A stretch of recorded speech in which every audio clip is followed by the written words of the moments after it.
परीक्षा नहीं हुई, लेकिन आज नहीं तो कल होगी। ये कोरोना महामारी आज नहीं तो कल जरूर खत्म होगी।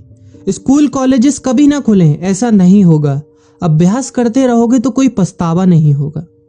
कोरोना महामारी के चलते इस समय स्कूल और कॉलेजेस बंद पड़े हैं, जिसके चलते विद्यार्थियों में पढ़ाई के प्रति लापरवाही देखी जा रही है। इसी को देखते हुए से मुंबई के एक स्कूल में हमारे पुराणों में लिखित एक कहानी सुनाई गई और विद्यार्थियों को इस कहानी के जरिए एक मैसेज दिया गया, एक सलाह दी गई।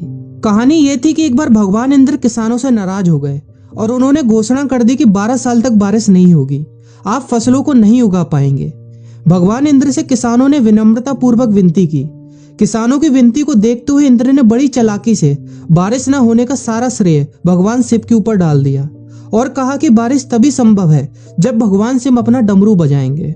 लेकिन इंद्रदेव भगवान शिव के साथ पहले ही गुप्त रूप से चर्चा कर चुके थे और उनसे किसानों के साथ सहमत नहीं होने के लिए भी अनुरोध कर चुके थे।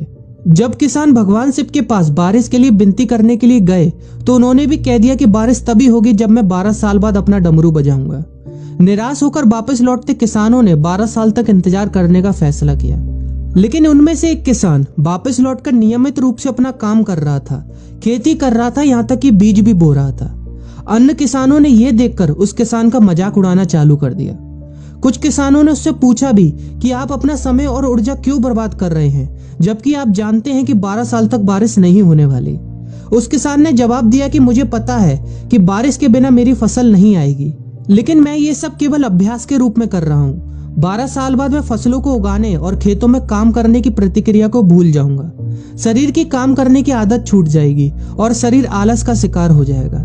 इसलिए मैं अभ्यास करता रहता हूँ कि जब 12 साल बाद बारिश होगी तो मुझे काम करने में मुश्किल नहीं होगी। जब इस किसान की यह बात पार्वती जी को पता चली तो उन्होंने भी चिंतित होकर शिव जी से कहा, आप भी 12 साल बाद डमरू बजाना भूल सकते हैं। यह सुनकर भगवान शिव भी चिंतित हो गए, इसलिए कहीं वो डमरू बजाना भूल तो नहीं गए, इसकी जांच करने की सोची और अपना डमरू उठाकर बजाने की कोशिश करने लगे।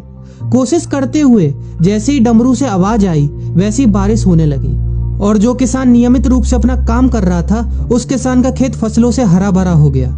लेकिन बाकी सभी बारिश का इंतजार करते किसानों को पछतावा हुआ, क्योंकि उन्होंने अभ्यास करना भी छोड़ दिया था। इसी तरह 2 सप्ताह बाद, 2 महीने बाद या 2 साल बाद लॉकडाउन समाप्त हो जाएगा। कोरोना महामारी भी खत्म हो जाएगी। इसे घूरने या इस महामारी के खत्म होने तक का इंतजार करने से बेहतर है कि आप जिस कक्षा में हैं या जिस अगली कक्षा में जाने वाले हैं उसका अध्ययन करें। पुस्तकों का अध्ययन करके अपने कौशल को तेज करें। आपके पास जो ज्ञान है उसे और बढ़ाएं। इस समय का इस्तेमाल करें और ये सोचें कि आप और भी बेहतर कैसे कर सकते हैं, क्योंकि डमरू कभी भी बच सकता है। इसलिए अभ्यास करते रहें। अभ्यास ही गुणवत्ता का सार है। अभ्यास ही है जो आपको किसी भी क्षेत्र में पूर्ण बनाता है। अगर आप अपनी पढ़ाई के प्रति लापरवाही छोड़कर अभ्यास करते रहेंगे तो जब काम करने का समय आएगा, जब भी परीक्षा देने का समय आएगा, तो आप हर चुनौती और अपने हर क्वेश्चन का जवाब देने के लिए तैयार रहेंगे। अपना ध्यान रखें और अपनों का ख्याल रखें, क्योंकि कोरोना भी गया नहीं है। घर पर ही रहने की कोशिश करें ताकि आप भी और अन्य भी सुरक्षित रहें और नियमित रूप से अभ्यास करते रहें, क्योंकि डमरू कभी भी बच सकता है।